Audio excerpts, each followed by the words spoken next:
സമരത്തിനെതിരെ സർക്കാർ.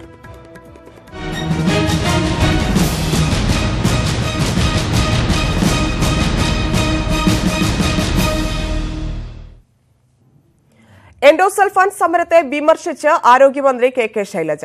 കുട്ടികളുമായി എത്തി സമരം ചെയ്യുന്നത് ശരിയല്ല, ഇരകളുടെ ആവശ്യങ്ങളെല്ലാം അംഗീകരിക്കാം. സമരം തുടരുന്നതിന്റെ ലക്ഷ്യമെന്തെന്ന് അറിയില്ലെന്നും കെ ശൈലജ തിരുവനന്തപുരത്ത് പ്രതികരിച്ചു.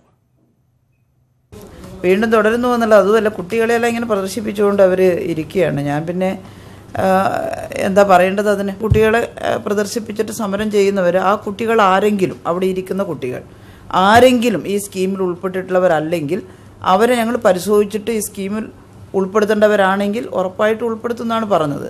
അങ്ങനെ ഒന്നിനും തയ്യാറാവുന്നില്ല. അവർ കുറേ കുട്ടികളെ ഇവിടെ കൂട്ടിക്കൊണ്ട് വന്നിട്ട് ഇവിടെ ഇരിക്കുന്നു, സമരം ചെയ്യുന്നു. എന്താ അതിൻ്റെ പിന്നിലെ താല്പര്യം എനിക്കത്ര ആലോചിച്ചിട്ട് മനസ്സിലാവുന്നില്ല. അവർ പറഞ്ഞെല്ലാം ഗവൺമെൻറ് കേട്ടിട്ടുണ്ട്. ഇന്നലെ നല്ല ചർച്ചയായിരുന്നു.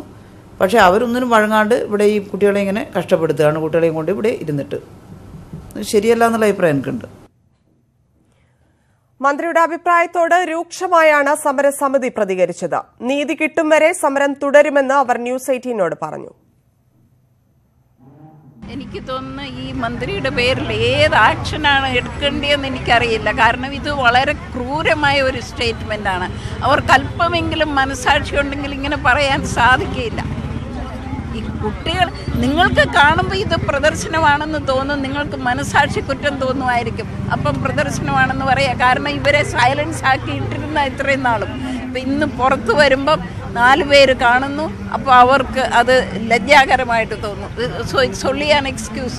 അവരൊരു പ്രസവിച്ച അമ്മയാണെങ്കിൽ അവരിങ്ങനെ തരം താന്ന വാക്ക് പറയില്ല. അവർ പറയുന്നുണ്ടെങ്കിലേ ഇത് പ്രദർശനമാണെന്ന് അവർ കണ്ണ് പൊട്ടിയിട്ടുണ്ടോ? അങ്ങനെ ഇവർക്ക് ചെയ്യാൻ പറ്റുന്നില്ലെങ്കിൽ അവർ രാജിവെച്ച് പുറത്തു പോയിട്ട് മാന്യമായ രീതിയിൽ അവർ ഞങ്ങളെ വോട്ടും വാങ്ങിയിട്ട് കസാലിരുന്നിട്ട് അവരെന്ത് ഞങ്ങളെ മക്കളെ പ്രദർശനം പറയുന്നത്? അവരൊരു അമ്മയാണോ? അവർക്ക് മക്കളില്ല. അവരിങ്ങനത്തെ വാക്ക് സംസാരിക്കാൻ പാടുണ്ടോ? അവരോട് ആ കസാലിൽ നിന്ന് ഇറങ്ങി പോകാൻ പറ. ഈ പരാമർശം ഈ ശൈലജ മന്ത്രി പറഞ്ഞത് തെറ്റാണ്. ഒരു മനുഷ്യത്വമില്ല ഒരു മന്ത്രി അത് പറയാൻ പാടില്ല. ഈ മന്ത്രിക്ക് ഒരു കുട്ടികൾ ഉണ്ടാകുന്നില്ല ബോധം വേണ്ടേ? പറയുന്നത് തെറ്റാണെന്നല്ല പൂർണ്ണ ഉത്തരവാദിത്തം നടക്കുന്നുണ്ട്. കുട്ടികളുമായി സമരം ചെയ്യുന്നത് ശരിയല്ല എന്ന മന്ത്രിയുടെ വാക്കുകളോട് സമരസമിതി എങ്ങനെയാണ് പ്രതികരിക്കുന്നത്? ഉമേഷ്. പ്രതിഷേധമാണ് സമരസമിതി പ്രവർത്തകർ ഉന്നയിക്കുന്നത്. കഴിഞ്ഞ ദിവസം എൻഡോസൾഫാൻ സമിതിയുമായി ആരോഗ്യമന്ത്രിയും റവന്യൂ മന്ത്രിയും ചർച്ച നടത്തിയിരുന്നു. പക്ഷേ ചർച്ച പരാജയപ്പെട്ടിരുന്നു. സമരക്കാർ ഉന്നയിച്ച പ്രധാന ആവശ്യം 1905 പേരെ സർക്കാർ ഏജൻസി തന്നെ കണ്ടെത്തി 1905 പേരെ പട്ടികയിൽ ഉൾപ്പെടുത്തി അർഹമായ ആനുകൂല്യം നൽകണമെന്നായിരുന്നു. പക്ഷെ അവരെ ഉൾപ്പെടുത്താമെന്ന് സർക്കാർ പറഞ്ഞു എങ്കിൽ പോലും അത് ഉൾപ്പെടുത്തി ഉത്തരവിറങ്ങാതെ തങ്ങൾ സമരം അവസാനിപ്പിക്കില്ല എന്ന നിലപാടിലായിരുന്നു സമരസമിതി. ഇതുമായി ബന്ധപ്പെട്ട ചോദ്യം വീണ്ടും സർക്കാർ ഇത്തരമൊരു ചർച്ച നടത്തിയ ശേഷവും സമരം തുടരുകയാണല്ലോ എന്ന ചോദ്യത്തിനായിരുന്നു മന്ത്രി ഇത്തരമൊരു വിവാദ പ്രസ്താവന നടത്തിയത്. തങ്ങൾ എല്ലാം അംഗീകരിച്ച ശേഷവും ഇത്തരമൊരു പ്രദർശന സമരവുമായി മുന്നോട്ട് പോകുന്നത് എന്തുകൊണ്ടാണെന്ന് അറിയില്ല. ഇതിന്റെ ലക്ഷ്യം എന്താണെന്ന് അറിയില്ല. ഇതൊരു പ്രദർശനമാണ് എന്നും മന്ത്രി പറഞ്ഞു. ഇതിനെതിരെയാണ് സമരം നടത്തുന്ന എൻഡോസൾഫാൻ ദുരിതബാധിതരുടെ അമ്മമാരും ദയാബായിയും രംഗത്തെത്തിയത്. ദയാബായി മന്ത്രിയുടെ പ്രസ്താവന ക്രൂരമായി പോയി എന്നാണ് പറഞ്ഞത്. കൂടാതെ മന്ത്രി രാജിവെച്ചു പോകണമെന്ന അഭിപ്രായമായിരുന്നു സമരസമിതിയിലെ സമരത്തിനിരുന്ന അമ്മമാർ പ്രധാനമായി പറഞ്ഞത്. ഉമേഷ്, ഇനിയൊരു ചർച്ചയ്ക്ക് സാധ്യതയുണ്ടോ? ഇവരുടെ ആവശ്യങ്ങൾ സർക്കാർ അംഗീകരിക്കാൻ അല്ലെങ്കിൽ ആവശ്യങ്ങൾ നടത്തിക്കൊടുക്കാനുള്ള സാധ്യത കാണുന്നുണ്ടോ?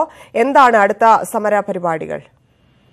സ്വാഭാവികമായും സമരം രീതി മാറുകയാണ്. ഇതിപ്പോൾ 2ാം ഘട്ട സമരത്തിലേക്ക് എൻഡോസൾഫാൻ പീഡിത ജനകീയ മുന്നണി മാറുകയാണ്. നാളെ മുഖ്യമന്ത്രിയുടെ വസതിയിലേക്ക് സങ്കട മാർച്ച് നടത്തുന്നുണ്ട്. അതിനുശേഷം എന്തു വേണമെന്നുള്ള കാര്യം സമരസമിതി യോഗം ചേർന്ന് തീരുമാനിക്കും. ഇതോടൊപ്പമാണ് സമരം നടത്തുന്നവർക്ക് ജനപിന്തുണ ഏറുന്നുണ്ട്. വിവിധ മേഖലയിലുള്ള സാമൂഹ്യ പ്രവർത്തകർ അടക്കമുള്ളവർ എല്ലാ ദിവസവും സമരപ്പന്തൽ സന്ദർശിക്കുന്നുണ്ട്. സാധാരണ ജനങ്ങൾ എത്തുന്നുണ്ട്. ഇത്തരത്തിൽ പൊതുസമൂഹത്തിന് മുന്നിൽ എൻഡോസൾഫാൻ ഇരകളുടെ സമരത്തിന് വലിയ പിന്തുണ ഏറുന്നുണ്ട്. അതുകൊണ്ട് തന്നെ ഇനിയും ചർച്ച ചെയ്യില്ല എന്ന് പറയാൻ കഴിയില്ല. ഒരുപക്ഷെ സമരരീതി കൂടുതൽ ശക്തമാക്കുന്നതോടുകൂടി കൂടുതൽ ചർച്ചയ്ക്ക് സർക്കാർ തയ്യാറാകും എന്നുള്ള പ്രതീക്ഷയിൽ തന്നെയാണ് ഇപ്പോൾ സമരക്കാർ. ശരി ഉമേഷ്.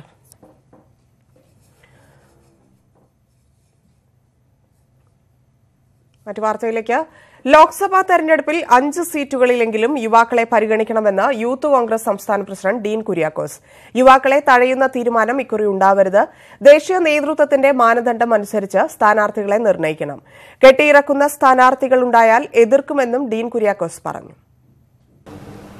യുവാക്കൾക്ക് പരമാവധി അക്കോമഡേഷൻ സ്ഥാനാർത്ഥിത്വം നൽകുന്നതിന് വേണ്ടിയിട്ടുള്ള തീരുമാനം സംസ്ഥാന ദേശീയ നേതൃത്വത്തിൻ്റെ ഭാഗത്തു നിന്നും ഉണ്ടാകണമെന്ന് യൂത്ത് കോൺഗ്രസ് ഒരിക്കൽ കൂടി ശക്തമായി ആവശ്യപ്പെടുകയാണ്. ഒഴിവ് വരുന്ന സീറ്റുകളിൽ പകുതിയോളം സീറ്റുകൾ 5 സീറ്റുകളെങ്കിലും ചെറുപ്പക്കാർക്കും പുതുമുഖങ്ങൾക്കുമായി നൽകണം എന്നുള്ളതാണ് ഞങ്ങൾ പ്രധാനമായും ആവശ്യപ്പെടുന്നത്. തെരഞ്ഞെടുപ്പിൽ യുവാക്കൾക്ക് അവസരം നൽകണമെന്ന യൂത്ത് കോൺഗ്രസിന്റെ ആവശ്യത്തോട് യോജിക്കുന്നതായി ശശി തരൂർ MP.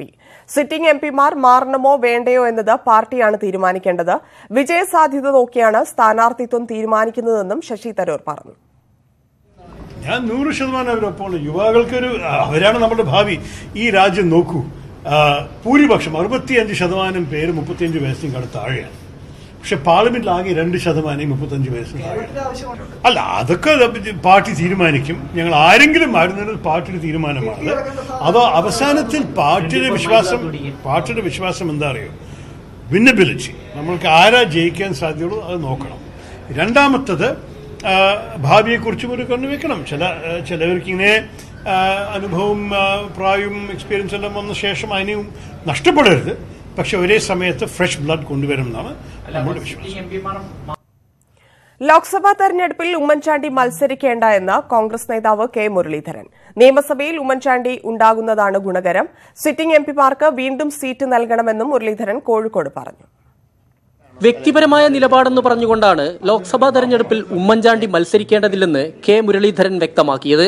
ഉമ്മൻചാണ്ടി മത്സരിച്ചാലും ഗുണം ചെയ്യും, മത്സരിച്ചില്ലെങ്കിൽ ഞങ്ങൾക്ക് നിയമസഭയിൽ നല്ലൊരു സാമാജികനുണ്ടാവും. ഞങ്ങൾക്ക് അദ്ദേഹം പോകുന്നതിനോട് ഇഷ്ടമില്ല. കാരണം നിയമസഭയിൽ അദ്ദേഹത്തിന്റെ സാന്നിധ്യം ഞങ്ങൾക്ക് കൂടുതൽ കരുത്ത് നൽകുന്നുണ്ട്. സ്ഥാനാർത്ഥി നിർണയത്തിൽ KPCC പ്രസിഡന്റ് ഒഴികെയുള്ള സിറ്റിംഗ് MPമാരെ പരിഗണിക്കണമെന്നും മുരളീധരൻ ആവശ്യപ്പെട്ടു. മുഴുവൻ MPമാരും പാർലമെന്റിൽ സജീവമായിട്ട് പ്രവർത്തിച്ചിരുന്നു. അങ്ങനെയുള്ളവർക്കൊരു പ്രയോറിറ്റി, ക്രൈസിസ് ഘട്ടത്തിൽ പാർട്ടിയോടൊപ്പം നിന്നവർക്ക് തീർച്ചയായിട്ടും പാർട്ടി ഒരു പ്രയോറിറ്റി നൽകും. സ്ഥാനാർത്ഥി നിർണയം സംബന്ധിച്ചുള്ള പ്രാഥമിക ചർച്ചകൾ ഈ മാസം 10 തുടങ്ങും. RMP ഉൾപ്പെടെയുള്ള രാഷ്ട്രീയ പാർട്ടികളെയും ഇതര സംഘടനകളെയും തെരഞ്ഞെടുപ്പിൽ സഹകരിപ്പിക്കാനാണ് തീരുമാനം. ഇക്കാര്യം ചർച്ച ചെയ്യാൻ ഈ മാസം 6 പ്രത്യേക സമിതി യോഗം ചേരുമെന്നും മുരളീധരൻ പറഞ്ഞു. ന്യൂസ് 18 കോഴിക്കോട്. 3ാം സീറ്റ് ആവശ്യം ഉന്നയിക്കുന്ന മുസ്ലിം ലീഗിനെ അനുനയിപ്പിക്കാൻ തീവ്ര ശ്രമവുമായി കോൺഗ്രസ്. KPCC അധ്യക്ഷൻ മുല്ലപ്പള്ളി രാമചന്ദ്രനും രമേശ് ചെന്നിത്തലയും പാണക്കാട് ഹൈദരലി ശിഹാബ് തങ്ങളുമായി കൂടിക്കാഴ്ച നടത്തി. 3ാം സീറ്റ് വിഷയം ലീഗിന്റെ ഉന്നതാധികാര സമിതിയും ചർച്ച ചെയ്തു. സൌഹൃദ സന്ദർശനമാണെന്ന വിശദീകരണവുമായാണ് മുല്ലപ്പള്ളി രാമചന്ദ്രൻ പാണക്കാട് കൊടപ്പനക്കൽ തറവാട്ടിലെത്തിയത്.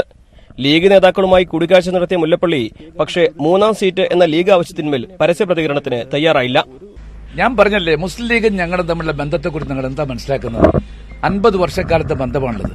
മാത്രവുമല്ല, ആ ബന്ധം ഇന്നുവരെ ഒലിയാതെ കൊണ്ടുപോയിട്ടുണ്ട്. ഒരിക്കൽ പോലും മുസ്ലിം ലീഗ് കോൺഗ്രസ് തമ്മിൽ എന്തെങ്കിലും ഒരു പ്രശ്നത്തിന്റെ പേരിൽ ആ ബന്ധം മുറിഞ്ഞു പോയിട്ടില്ല, ഒലിയേയില്ല. ലീഗ് അങ്ങനെ ഒരു ആവശ്യം ഇപ്പോൾ വെച്ചല്ലോ, ഒന്നാമത് ചർച്ചകൾ പോലും ആയിട്ടില്ലല്ലോ. ലീഗിന്റെ കമ്മിറ്റികൾ പോലും അതിനെക്കുറിച്ച് ചർച്ചകൾ നടത്തിയിട്ടില്ല. പിന്നെ നമ്മൾ എന്തിനാ ഈ കാര്യങ്ങളെ കുറിച്ച് പറയുന്നത്? അതിരാവിലെ തന്നെ പ്രതിപക്ഷ നേതാവ് രമേശ് ചെന്നിത്തലയും പാണക്കാട് എത്തിയിരുന്നു. 3ാം സീറ്റ് ലീഗിന് അവകാശപ്പെട്ടതാണ് എന്നായിരുന്നു കെ മുരളീധരന്റെ പ്രതികരണം. മുൻകാലങ്ങളിൽ സീറ്റൊക്കെ കൊടുത്തിട്ടുണ്ട് ലീഗിന്, ചോദിക്കുന്നതിലൊന്നും തെറ്റില്ല. 3ാം സീറ്റ് ആവശ്യം പാർട്ടി ഇപ്പോൾ മാത്രമാണ് ചർച്ച ചെയ്യുന്നതെന്നായിരുന്നു PK കുഞ്ഞാലിക്കുട്ടിയുടെ വിശദീകരണം. രാഷ്ട്രീയ കാര്യങ്ങളാണ് ചർച്ച ചെയ്തത് മുഴുവൻ. അങ്ങനെയാണ് കാര്യങ്ങൾ പോകുന്നത്. പിന്നെ UDF ആയിട്ടുള്ള ചർച്ചയ്ക്ക് അതിന്റെ പ്രോപ്പർ ഫോറത്തിൽ പ്രോപ്പർ ടൈമിൽ ഞങ്ങൾ ചർച്ച ചെയ്യും. 3ാം സീറ്റ് എന്ന ആവശ്യത്തിൽ നിന്നും ലീഗിനെ അനുനയത്തിലൂടെ പിന്തിരിപ്പിക്കാനാണ് കോൺഗ്രസിന്റെ ശ്രമം. അടുത്ത നിയമസഭാ തെരഞ്ഞെടുപ്പിൽ കൂടുതൽ സീറ്റും പരിഗണനയും എന്ന വാഗ്ദാനമാണ് കോൺഗ്രസ് മുന്നോട്ട് വയ്ക്കുന്നത്. അതേസമയം 3ാം സീറ്റിൽ നിന്നും പിന്നോക്കം പോയാൽ പാർട്ടി പ്രവർത്തകർക്കിടയിൽ അത് അമർഷമുണ്ടാക്കും എന്ന ആശങ്കയും ലീഗിനുണ്ട്. ന്യൂസ് 18 മലപ്പുറം. ജോസ് കെ മാണിയുടെ കേരള യാത്രയ്ക്ക് പിന്നാലെ KPCC പ്രസിഡന്റ് മുല്ലപ്പള്ളി രാമചന്ദ്രന്റെ ജനമഹായാത്ര. കാസർഗോഡ് ഉപ്പളയിൽ നിന്നാണ് മുല്ലപ്പള്ളി രാമചന്ദ്രൻ യാത്ര തുടങ്ങുന്നത്. കോൺഗ്രസ് പ്രവർത്തക സമിതി അംഗം AK ആന്റണി പാർട്ടി പതാക കൈമാറി ജനമഹായാത്ര ഉദ്ഘാടനം ചെയ്യും. കേന്ദ്ര സംസ്ഥാന സർക്കാരുകളുടെ ജനദ്രോഹ ഭരണത്തിനെതിരെയാണ് യാത്ര.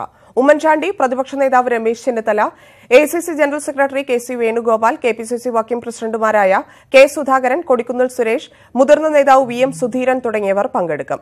28-ന് തിരുവനന്തപുരത്ത് യാത്ര അവസാനിക്കും. നടൻ മോഹൻലാൽ മത്സരിക്കാൻ തയ്യാറായാൽ സ്വാഗതം ചെയ്യുമെന്ന് BJP സംസ്ഥാന ജനറൽ സെക്രട്ടറി MT രമേശ്.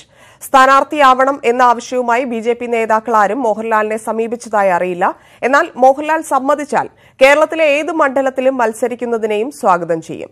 ഇവിടുത്തെ നേതാക്കൾ മത്സരിച്ചാൽ ജയിക്കാനുള്ള സാഹചര്യം കേരളത്തിലുണ്ടെന്നും ജയസാധ്യത വെച്ച് കേന്ദ്ര നേതാക്കളെ സ്ഥാനാർത്ഥിയാക്കേണ്ടതില്ലെന്നും രമേശ് പറഞ്ഞു. മോഹൻലാലാണോ തീരുമാനിക്കുന്നത്? മോഹൻലാലിനെ പോലെ ഒരാൾക്ക് തിരുവനന്തപുരത്തല്ല, കേരളത്തിലെ 20 പാർലമെന്റ് മണ്ഡലത്തിലും ആളുകൾ, പാർട്ടി പ്രവർത്തകന്മാരും ബഹുജനങ്ങളും തയ്യാറാണ് അദ്ദേഹം സ്ഥാനാർത്ഥിയാവണമെന്ന്. പക്ഷെ അത് അദ്ദേഹമാണ് തീരുമാനിക്കേണ്ടത്. ഏതായാലും BJPയുടെ പാർട്ടി നേതൃത്വത്തിന് മുമ്പാണ് അത്തരം ശുപാർശകളൊന്നും ഇപ്പോഴും വന്നിട്ടുണ്ട്. മോഹൻലാൽ അങ്ങനെ തീരുമാനമെടുത്താൽ അതിനെ ആദ്യം സ്വാഗതം ചെയ്യുന്ന പാർട്ടി BJP ആയിരിക്കും, സംശയം. CPM സംസ്ഥാന സമിതി യോഗം തുടരുന്നു. ലോക്സഭാ തെരഞ്ഞെടുപ്പിന്റെയും കേരള സംരക്ഷണ യാത്രയുടെയും ഒരുക്കങ്ങൾ ചർച്ച ചെയ്യാനാണ് യോഗം. ഈ മാസം 14-നാണ് ഇടതുമുന്നണി മേഖലാ ജാഥകൾ ആരംഭിക്കുന്നത്. അതിന് മുന്നോടിയായി സീറ്റ് വിഭജനത്തിനുള്ള ഉഭയകക്ഷി ചർച്ചകളും ആരംഭിക്കും. തിരുവനന്തപുരം ജില്ലാ കമ്മിറ്റി ഓഫീസ് റെയ്ഡ് ചെയ്ത DCP ചൈത്ര തെരേസ ജോണിനെതിരെ യോഗത്തിൽ വിമർശനമുയർന്നേക്കും. ചൈത്രയ്ക്കെതിരെ നിയമ നടപടി വേണമെന്ന തിരുവനന്തപുരം ജില്ലാ കമ്മിറ്റിയുടെ ആവശ്യം സംസ്ഥാന സമിതി ചർച്ച ചെയ്യും. ലോക്സഭാ തെരഞ്ഞെടുപ്പിൽ RMP കോൺഗ്രസ് സഹകരണത്തിന് അണിയറ നീക്കം. KPCC പ്രസിഡന്റ് മുല്ലപ്പള്ളി രാമചന്ദ്രൻ മുൻകൈയെടുത്ത് നടത്തുന്ന നീക്കത്തോട് ഒഞ്ചിയത്തെ RMP നേതൃത്വം അനുകൂല നിലപാടാണ് സ്വീകരിക്കുന്നത്. എന്നാൽ നീക്കത്തോട് RMPയിലെ ഒരു വിഭാഗം എതിർപ്പുന്നയിച്ചിരിക്കെ അന്തിമ തീരുമാനം 20-ന് ചേരുന്ന കേന്ദ്ര കമ്മിറ്റിയിൽ ഉണ്ടാകും. JDU മുന്നണി വിട്ട സാഹചര്യത്തിൽ വടകര ലോക്സഭാ മണ്ഡലത്തിൽ വിജയമുറപ്പിക്കാൻ RMP പിന്തുണ കോൺഗ്രസ് ആഗ്രഹിക്കുന്നു. 2009-ലെ ലോക്സഭാ തെരഞ്ഞെടുപ്പിൽ 21,833 വോട്ടും 2014-ൽ 17,229 വോട്ടുമാണ് വടകരയിൽ RMPക്ക് ലഭിച്ചത്. 2016 നിയമസഭാ തെരഞ്ഞെടുപ്പിൽ KK രമയ്ക്ക് 20,504 വോട്ടും ലഭിച്ചു. കഴിഞ്ഞ ലോക്സഭാ തെരഞ്ഞെടുപ്പിൽ മുല്ലപ്പള്ളിയുടെ ലീഡ് 3,306 വോട്ട് മാത്രമാണ്. ലോക്സഭയിൽ വോട്ട് നൽകിയാൽ വരുന്ന നിയമസഭാ തെരഞ്ഞെടുപ്പിൽ വടകരയിലെ RMP സ്ഥാനാർത്ഥിയെ പിന്തുണയ്ക്കാമെന്നാണ് മുല്ലപ്പള്ളിയുടെ ഫോർമുല. CPM-മായി ഏറ്റുമുട്ടലുകൾ തുടരുന്ന സാഹചര്യത്തിൽ RMPക്ക് വടകര മണ്ഡലത്തിൽ ഇടതുപക്ഷം വിജയിക്കാതെ നോക്കേണ്ടതുണ്ട്. പാർട്ടി സ്ഥാനാർത്ഥിയെ നിർത്താതെ കോൺഗ്രസുമായി ധാരണയുണ്ടാക്കണമെന്ന് RMP നേതാക്കളിൽ ഒരു വിഭാഗം ആവശ്യപ്പെടുന്നു. പാർട്ടി വോട്ടുകൾ ഭിന്നിക്കാതിരിക്കാൻ വേണ്ടതു ചെയ്യുമെന്നും കോൺഗ്രസ് നേതൃത്വം ചർച്ചയ്ക്ക് വന്നാൽ പരിശോധിക്കാമെന്നും RMP സംസ്ഥാന സെക്രട്ടറി N. വേണു അറിയിച്ചു. UDF ചർച്ചയ്ക്ക് വന്നിട്ടില്ല, വന്നാൽ ആലോചിച്ച് ഒരു വോട്ട് ഭിന്നിച്ച് പോകാത്ത രൂപത്തിൽ ഉള്ള ഒരു നിലപാട് സ്വീകരിക്കും. അതേസമയം വടകരയിൽ RMP നിർണായക ഘടകമല്ലെന്നാണ് CPM നിലപാട്. ഇഞ്ചിമേറിയിലെ ചില പോക്കറ്റുകളിൽ ചിലർ അവശേഷിക്കുന്നുണ്ട്. അവർ ഈ വടകര പാർലമെന്റ് മണ്ഡലത്തിൽ എന്ത് ചലനം സൃഷ്ടിക്കാനാണ്? കോൺഗ്രസുമായി ധാരണയുണ്ടാക്കുന്നതിനെ RMPയിലെ ഒരു വിഭാഗം എതിർക്കുന്നുണ്ട്. 20-ന് ചേരുന്ന കേന്ദ്ര കമ്മിറ്റി യോഗം വിഷയത്തിൽ അന്തിമ തീരുമാനമെടുക്കും. മുഹമ്മദ് ഷഹീദ്, ന്യൂസ് 18, കോഴിക്കോട്. തെരഞ്ഞെടുപ്പിൽ ആരുടെയും പിന്തുണ വേണ്ടെന്ന് പറയില്ലെന്ന് KPCC പ്രസിഡന്റ് മുല്ലപ്പള്ളി രാമചന്ദ്രൻ.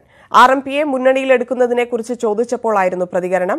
RMPയുമായി ചർച്ച നടത്തിയിട്ടില്ല എന്നും എന്നാൽ ഭാവിയിലെ കാര്യം ഇപ്പോൾ പറയാൻ കഴിയില്ലെന്നും അദ്ദേഹം പറഞ്ഞു. തെരഞ്ഞെടുപ്പ് വിജയത്തിന് വേണ്ടി ആര് പിന്തുണ വാഗ്ദാനം ചെയ്താൽ ഞങ്ങൾ സ്വീകരിക്കുമല്ലോ. തെരഞ്ഞെടുപ്പല്ലേ, ഒരു ചർച്ച നടന്നിട്ടില്ല. ഞാൻ അവരുമായിട്ടൊന്നും സംസാരിച്ചിട്ടില്ല. സംസാരിക്കാത്ത കാര്യത്തെക്കുറിച്ച് ഞാനെന്ത് പറയുന്ന? അങ്ങനെയെങ്കിൽ എങ്ങനെ?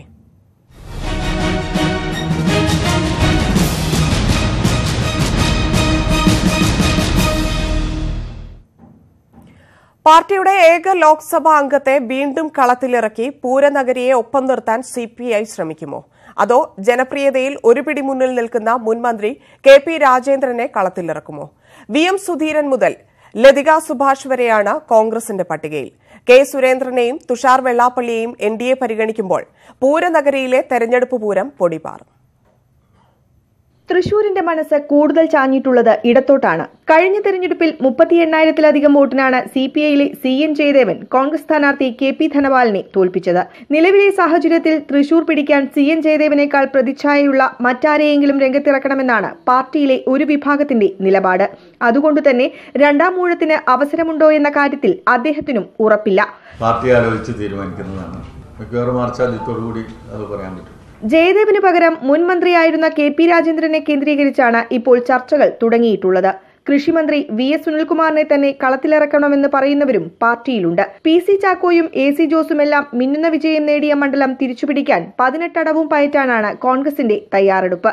VM സുധീരന്റെ പേര് സജീവമാണെങ്കിലും DCC പ്രസിഡന്റ് കൂടിയായ TN പ്രതാപനാണ് കൂടുതൽ പരിഗണന. പാർട്ടി പറയുന്നത് അനുസരിക്കുക എന്നുള്ളതാണ് ഏത് കോൺഗ്രസ് പ്രവർത്തകന്റെയും ആത്യന്തികമായ കടമ. AI ഗ്രൂപ്പുകളുടെ നിലപാട് ഇക്കാര്യത്തിൽ നിർണായകമാകും. വനിതാ സ്ഥാനാർത്ഥിയെങ്കിൽ പത്മജ വേണുഗോപാൽ, ലതിക സുഭാഷ് എന്നിവരുടെ പേരുകളും പട്ടികയിലുണ്ട്. കരുത്തനായ സ്ഥാനാർത്ഥിയെ തന്നെ ഇറക്കി ത്രികോണ മത്സരത്തിനാണ് NDA കോപ്പുകൂട്ടുന്നത്. BJPയിലെ V മുരളീധരൻ വിഭാഗത്തിന് സ്വാധീനമുള്ള ജില്ലാ ഘടകം മുന്നോട്ട് വയ്ക്കുന്ന പേര് K സുരേന്ദ്രന്റേതാണ്. AN രാധാകൃഷ്ണനും B ഗോപാലകൃഷ്ണനും പട്ടികയിലുണ്ട്. BDJSന് നൽകിയാൽ തുഷാർ വെള്ളാപ്പള്ളി മത്സരിച്ചേക്കും. സുവി വിശ്വനാഥൻ, ന്യൂസ് 18 തൃശൂർ. ഇടവേളയ്ക്ക് ശേഷം വാർത്തകൾ തുടരും.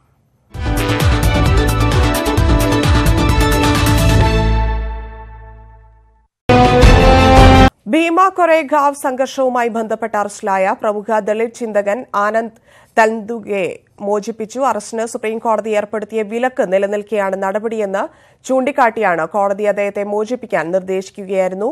M ഉണ്ണികൃഷ്ണൻ ചേരുന്നു. ഉണ്ണി, വിവരങ്ങൾ. പ്രമുഖ ചിന്തകനും എഴുത്തുകാരനുമായ ആനന്ദ് തെൽതുംബെ ഇന്ന് രാവിലെയാണ് മുംബൈ വിമാനത്താവളത്തിൽ നിന്നും പൂനെ പോലീസ് അറസ്റ്റ് ചെയ്തിരുന്നത്. ഭീമ കൊറേഗാവ് സംഭവത്തിൽ അദ്ദേഹത്തിന് പങ്കുണ്ടെന്നും മാവോയിസ്റ്റ് സംഘടനകളുമായി ബന്ധമുണ്ടെന്നും ആരോപിച്ചായിരുന്നു അറസ്റ്റ്. ഈ അറസ്റ്റ് വലിയ വിവാദങ്ങൾക്ക് തന്നെ കാരണമായിരുന്നു. കാരണം സുപ്രീം കോടതി ഫെബ്രുവരി 11 വരെ അദ്ദേഹത്തെ അറസ്റ്റ് ചെയ്യുന്നതിന് വിലക്ക് ഏർപ്പെടുത്തിയിരുന്നു, അദ്ദേഹത്തിന് ജാമ്യം ലഭ്യമാക്കുന്നതിനും നിയമപരമായ മറ്റു നടപടികൾക്കുമായി. അങ്ങനെ കോടതിയുടെ വിധി നിലനിൽക്കുമ്പോൾ എന്തിന് പോലീസ് അറസ്റ്റ് ചെയ്തു എന്നതാണ് അദ്ദേഹത്തിന്റെ അഭിഭാഷകരും മനുഷ്യാവകാശ പ്രവർത്തകരും ഒക്കെ ഉന്നയിച്ചിരുന്ന ചോദ്യം. അതിനിടെയാണ് ഇന്നിപ്പോൾ പോലീസ് അദ്ദേഹത്തെ റിമാൻഡിനായി പൂനെ സെഷൻസ് കോടതിയിൽ ഹാജരാക്കിയിരുന്നത്. റിമാൻഡ് അനുവദിക്കാൻ കോടതി വിസമ്മതിക്കുകയും അറസ്റ്റ് നിയമവിരുദ്ധമാണെന്ന് പ്രഖ്യാപിക്കുകയും ചെയ്തിരിക്കുകയാണ്. ഇതോടുകൂടി ആനന്ദ് തെൽതുംബെ വിട്ടയക്കേണ്ടി വരുമെന്നാണ് അദ്ദേഹത്തിന്റെ അഭിഭാഷകർ അറിയിച്ചിരിക്കുന്നത്. പൂനെ പോലീസിനെ സംബന്ധിച്ചിടത്തോളം വലിയ തിരിച്ചടിയാണ് കോടതിയുടെ ഈ തീരുമാനം. കാരണം മാവോയിസ്റ്റ് സംഘടനകളുമായി ബന്ധമുണ്ടെന്നതിന് നേരിട്ട് തെളിവുകളുണ്ടെന്നാണ് അവർ വാദിച്ചിരുന്നത്. ഭീമ കൊറേഗാവ് സംഭവത്തിൽ നിരവധി ആക്ടിവിസ്റ്റുകളെ നേരത്തെ തന്നെ അറസ്റ്റ് ചെയ്തതൊക്കെ വിവാദത്തിന് ഇടയാവുകയും ചെയ്തിരുന്നു. തന്നെയാണ്. ശരി ഉണ്ണി. പോലീസിന്റെ ചരിത്രത്തിലാദ്യമായി കൂട്ടത്തരം താഴ്ത്തൽ. 11 ഡിവൈഎസ്പിമാരെ CIമാരായി തരം താഴ്ത്തി. നടപടി രാഷ്ട്രീയ പകപോക്കലെന്നാരോപിച്ച് തരം താഴ്ത്തപ്പെട്ടവർ തിങ്കളാഴ്ച ഹൈക്കോടതിയിൽ ഹർജി നൽകും. 53 ഡിവൈഎസ്പിമാരെ സ്ഥലം മാറ്റുകയും ചെയ്തു. ലോക്സഭാ തെരഞ്ഞെടുപ്പിന് മുൻപ് നടത്തുന്ന പോലീസ് അഴിച്ചുപണിയുടെ ആദ്യഘട്ടമാണ് നടപടി. തെരഞ്ഞെടുപ്പുകൾക്ക് മുൻപ് ഉദ്യോഗസ്ഥരെ സ്ഥലം മാറ്റുമെങ്കിലും തരം താഴ്ത്തുന്നത് അപൂർവമാണ്. സംസ്ഥാനത്ത് ആദ്യമായാണ് 11 ഡിവൈഎസ്പിമാരെ CIമാരാക്കി ഒന്നിച്ചു തരം താഴ്ത്തുന്നത്. സസ്പെൻഷനടക്കം ശിക്ഷാ നടപടി നേരിട്ട പോലീസ് ഉദ്യോഗസ്ഥർക്ക് സ്ഥാനക്കയറ്റം നൽകുന്നത് തടയാൻ നിയമ ഭേദഗതി വന്നിരുന്നു. ഇതിനായി കേരള പോലീസ് നിയമം ഭേദഗതി ചെയ്ത ഓർഡിനൻസിന് ഗവർണർ അടുത്തിടെ അംഗീകാരവും നൽകി. തൊട്ടു പിന്നാലെയാണ് തരം താഴ്ത്തൽ. താൽക്കാലികമായി സ്ഥാനക്കയറ്റം നൽകിയവരെയാണ് തരം താഴ്ത്തിയതെന്ന് ഉത്തരവിൽ പറയുന്നു. CPM അനുകൂല നിലപാട് സ്വീകരിക്കാത്തതാണ് നടപടിക്ക് പിന്നിലെന്ന് ഒരു വിഭാഗം ആരോപിക്കുന്നു. ഹൈക്കോടതിയെ സമീപിക്കാനാണ് ചിലരുടെ തീരുമാനം. ക്രിമിനൽ പശ്ചാത്തലമുള്ള CPM അനുകൂലികളായ ഉദ്യോഗസ്ഥരെ നടപടിയിൽ നിന്ന് ഒഴിവാക്കിയതായും ചില പോലീസുകാർക്ക് ആക്ഷേപമുണ്ട്. 53 ഡിവൈഎസ്പിമാരെ കൂട്ടത്തോടെ സ്ഥലം മാറ്റിയിട്ടുമുണ്ട്. 11 ASPമാരെയും സ്ഥലം മാറ്റി. 26 CIമാർക്ക് ഡിവൈഎസ്പിമാരായി സ്ഥാനക്കയറ്റം നൽകിയിട്ടുണ്ട്. IPS തലത്തിലും വൻ അഴിച്ചുപണി വൈകാതെ ഉണ്ടാകും. News 18 Thiruvananthapuram. Union Raj.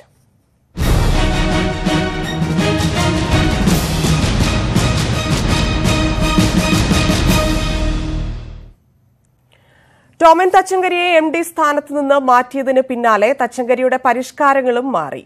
KSRTC പരിഷ്കാരങ്ങൾ മാറ്റുകയാണ്. 4 ദീർഘദൂര ബസ്സുകളിലെ ഡ്രൈവർ കം കണ്ടക്ടർ ഡ്യൂട്ടി ക്രമീകരണം ഒഴിവാക്കി. രാവിലെ ജോലിക്കെത്തിയ പാലക്കാട് ബസ്സിലെ ഡ്രൈവർ കം കണ്ടക്ടർ ഡ്യൂട്ടിക്കാരൻ ജിനോയെ ഡ്യൂട്ടി ചെയ്യാൻ അനുവദിച്ചില്ല. ജോലിക്കെത്തിയ KSRTC ജീവനക്കാരനെ ഇറക്കിവിട്ട സംഭവത്തിൽ റിപ്പോർട്ട് ആവശ്യപ്പെട്ടു എന്ന് ഗതാഗത മന്ത്രി AK ശശീന്ദ്രൻ പറഞ്ഞു. രാവിലെ പാലക്കാടേക്കുള്ള ബസ്സിൽ ഡ്യൂട്ടിക്കെത്തിയതായിരുന്നു ജിനോ. ഡ്രൈവർ കം കണ്ടക്ടർ തസ്തികയിൽ ജോലി ചെയ്തിരുന്ന ജിനോയ്ക്ക് പക്ഷേ ഇന്ന് ജോലിയിൽ പ്രവേശിക്കാനായില്ല. ജിനോ ജോലി ചെയ്തിരുന്ന പാലക്കാട് സർവീസ് ഇനി മുതൽ ഡ്രൈവർ കം കണ്ടക്ടർ സംവിധാനത്തിലല്ലെന്ന് തമ്പാനൂർ ഡിപ്പോയിലെ ഉദ്യോഗസ്ഥർ അറിയിച്ചു. ജോലിക്കെത്തിയ KSRTC ജീവനക്കാരനെ ഇറക്കിവിട്ട സംഭവത്തിൽ ഗതാഗത മന്ത്രി റിപ്പോർട്ട് ആവശ്യപ്പെട്ടു. ഡ്യൂട്ടി പരിഷ്കരണത്തിലെ അപാകത പരിഹരിക്കുമെന്നും മന്ത്രി പറഞ്ഞു. എന്തെങ്കിലും ഒരു നിലപാട് തിരുവനന്തപുരത്തെ DTO സ്വീകരിച്ചിട്ടുണ്ടോ എന്ന് പരിശോധിച്ച് 1 മണിക്കൂറിനകം റിപ്പോർട്ട് സമർപ്പിക്കാൻ വേണ്ടി നിർദ്ദേശം നൽകിയിട്ടുണ്ട്. 8 മണിക്കൂറിൽ കുറവ് റണ്ണിംഗ് സമയമുള്ളതിനാലാണ് പാലക്കാട്, കോഴിക്കോട് ദീർഘദൂര സർവീസുകളിലെ ഡ്രൈവർ കം കണ്ടക്ടർ രീതി മാറ്റിയതെന്നാണ് ഉദ്യോഗസ്ഥരുടെ വിശദീകരണം. മറ്റ് ദീർഘദൂര സർവീസുകൾ ഡ്രൈവർ കം കണ്ടക്ടർ രീതി തന്നെയാണ് തുടരുന്നതെന്നും ഉദ്യോഗസ്ഥർ അറിയിച്ചു. തച്ചങ്കരി ഡ്രൈവർ കം കണ്ടക്ടർ രീതി കൊണ്ടുവന്നപ്പോൾ തന്നെ യൂണിയനുകൾ എതിർപ്പുമായി രംഗത്ത് വന്നിരുന്നു. യൂണിയൻ സമ്മർദ്ദത്തെ തുടർന്നാണ് തച്ചങ്കരി കൊണ്ടുവന്ന പരിഷ്കാരങ്ങൾ മാറ്റിയതെന്നും ആക്ഷേപമുണ്ട്. എന്നാൽ വിഷയത്തിൽ ഇടപെട്ടിട്ടില്ലെന്നാണ് യൂണിയനുകളുടെ വിശദീകരണം. ന്യൂസ് 18 തിരുവനന്തപുരം. ഋഷികുമാർ ശുക്ല പുതിയ CBI ഡയറക്ടറാകും. എം ഉണ്ണികൃഷ്ണൻ ചേരുന്നു. ഉണ്ണി, തീരുമാനം എടുത്തു കഴിഞ്ഞോ? അദ്ദേഹം നിലവിൽ ഏത് വിഭാഗത്തിലാണ് സർവീസ് നടത്തുന്നത്? വിശദാംശങ്ങൾ. തന്നെ അനിശ്ചിതത്വങ്ങൾക്കൊടുവിൽ പുതിയ CBI ഡയറക്ടറെ നിയമിച്ചുകൊണ്ട് കേന്ദ്ര സർക്കാർ വിജ്ഞാപനം ഇറക്കിയിരിക്കുന്നു. കേന്ദ്ര പേഴ്സണൽ മന്ത്രാലയമാണ് ഋഷികുമാർ ശുക്ലയെ പുതിയ CBI ഡയറക്ടറായി നിയമിച്ചുകൊണ്ട് വിജ്ഞാപനം ഇറക്കിയിരിക്കുന്നത്. അദ്ദേഹം മധ്യപ്രദേശ് കാഡറിലെ ഉദ്യോഗസ്ഥനാണ്. മധ്യപ്രദേശ് DGP ആയി ചുമതല അനുഷ്ഠിക്കുകയായിരുന്നു. അതിനിടെയാണ് അദ്ദേഹത്തെ ഇപ്പോൾ CBI ഡയറക്ടറായി നിയമിച്ചിരിക്കുന്നത്. 1983 മധ്യപ്രദേശ് കാഡറിൽ നിന്നുള്ള ഉദ്യോഗസ്ഥനാണ് ഋഷികുമാർ ശുക്ല.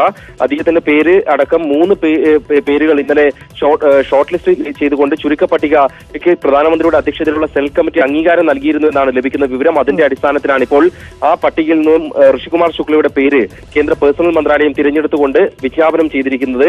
ഈ തിരഞ്ഞെടുപ്പുമായി ബന്ധപ്പെട്ട് ഏതെങ്കിലും തരത്തിലുള്ള അഭിപ്രായ വ്യത്യാസങ്ങൾ സെലക്ട് കമ്മിറ്റിയിൽ ഉണ്ടായിട്ടുണ്ടോ എന്നതിന്റെ വിവരങ്ങൾ ഇതുവരെയും പുറത്തു വന്നിട്ടില്ല. സെലക്ട് കമ്മിറ്റിയിൽ ലോക്സഭയിലെ കോൺഗ്രസിന്റെ കക്ഷി നേതാവ് മല്ലികാർജ്ജുൻ ഖാർഗെയും ഉണ്ടായിരുന്നു. ഖാർഗെ ഏതെങ്കിലും തരത്തിൽ വിയോജന കുറിപ്പോ മറ്റോ ഈ സമിതിയുടെ യോഗത്തിൽ വച്ചിരുന്നു എന്ന കാര്യവും അറിയേണ്ടിയിരിക്കുന്നു. ഇന്ന് ഉച്ചയ്ക്ക് ഖാർഗെ വാർത്താസമ്മേളനം നടത്തുമെന്ന് അറിയിച്ചിരുന്നതാണ്. പക്ഷേ തീരുമാനം പ്രഖ്യാപിക്കാത്തത് കൊണ്ട് തന്നെ അദ്ദേഹം വാർത്താസമ്മേളനം മാറ്റുകയാണ് ചെയ്തത്. ഇപ്പോൾ ഋഷികുമാർ ശുക്ലയെ നിയമിച്ച സാഹചര്യത്തിൽ ഒരുപക്ഷെ മല്ലികാർജ്ജുൻ ഖാർഗെ സമിതി യോഗത്തിൽ നടന്ന തീരുമാനങ്ങളും തന്റെ നിലപാടും വ്യക്തമാക്കിക്കൊണ്ട് മാധ്യമങ്ങളെ കാണാനും സാധ്യതയുണ്ട്. നേരത്തെ നമുക്കറിയാം മല്ലികാർജ്ജുൻ ഖാർഗെ പിന്തുണച്ചിരുന്നത് ജാവേദ് അഹമ്മദിനെ ആയിരുന്നു. ഇത്തരത്തിലൊരു മാറ്റം 3 പേർ ചേർന്ന് ചീഫ് ജസ്റ്റിസ് ഉൾപ്പെടെയുള്ള ഈ സമിതി ചേർന്ന് തന്നെയാണോ, എല്ലാവരുടെയും അഭിപ്രായത്തിൽ തന്നെയാണോ ഇദ്ദേഹത്തെ തെരഞ്ഞെടുത്തിരിക്കുന്നത്? എപ്പോഴായിരിക്കും മല്ലികാർജ്ജുൻ ഖാർഗെ മാധ്യമങ്ങളോട് സംസാരിക്കുക? തന്നെ അതായത് ഇന്നലെ ചീഫ് ജസ്റ്റിസും മല്ലികാർജ്ജുൻ ഖാർഗെയും ഒപ്പം പ്രധാനമന്ത്രിയും അധ്യക്ഷനായ അംഗങ്ങളായ സെലക്ട് കമ്മിറ്റിയുടെ യോഗം ചേർന്നിരുന്നു. ഇന്നലത്തെ യോഗത്തിൽ വിശദമായ ചർച്ച നടക്കുകയും യോഗത്തിൽ തീരുമാനമായിട്ടില്ല എന്ന സൂചനയാണ് സർക്കാർ വൃത്തങ്ങൾ നൽകുകയും ചെയ്തിരുന്നത്. അതിനുശേഷമാണ് 3 പേരുകൾ അടങ്ങുന്ന ചുരുക്കപ്പട്ടിക വന്നുവെന്നും അതിൽ ഒരംഗത്തെ മല്ലികാർജ്ജുൻ ഖാർഗെ പിന്തുണച്ചുവെന്നുമുള്ള വിവരങ്ങൾ വന്നിരുന്നത്. പക്ഷെ ആ പേരിലല്ല ഇപ്പോൾ പുറത്തു വന്ന് അംഗീകരിക്കപ്പെട്ടതായി കാണുന്നത്. അതുകൊണ്ട് തന്നെ ഏതെങ്കിലും തരത്തിലുള്ള അഭിപ്രായ വ്യത്യാസങ്ങൾ ഉണ്ടോ എന്ന കാര്യം അറിയേണ്ടിയിരിക്കുന്നു. മധ്യപ്രദേശ് DGP ആയിരുന്നു ഇപ്പോൾ നിയമിക്കപ്പെട്ടിരിക്കുന്ന RK ശുക്ല.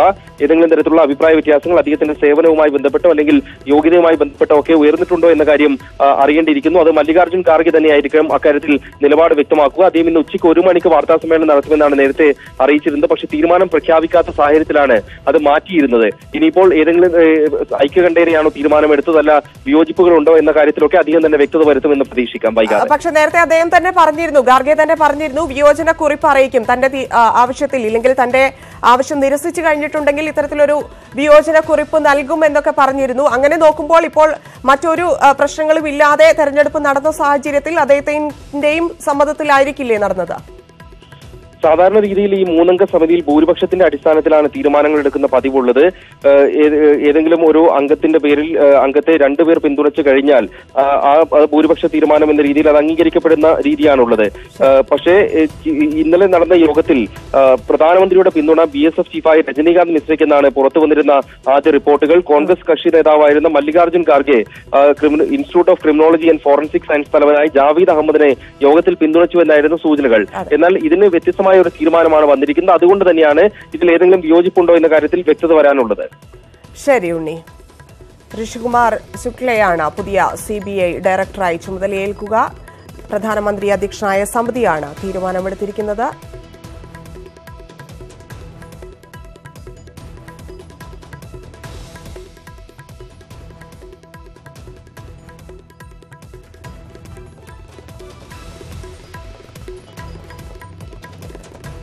ഋഷികുമാർ ശുക്ല പുതിയ CBI ഡയറക്ടറായി തെരഞ്ഞെടുത്തിരിക്കുന്നു. എം ഉണ്ണികൃഷ്ണനാണ് വിശദാംശങ്ങൾ നൽകിയത്. വാർത്താ ബുള്ളറ്റിൻ പൂർണ്ണമാവുന്നു. ഇടവേളയ്ക്ക് ശേഷം നാട്ടുവർത്തമാനത്തിൽ ജോയ് ചേരും. നമസ്കാരം.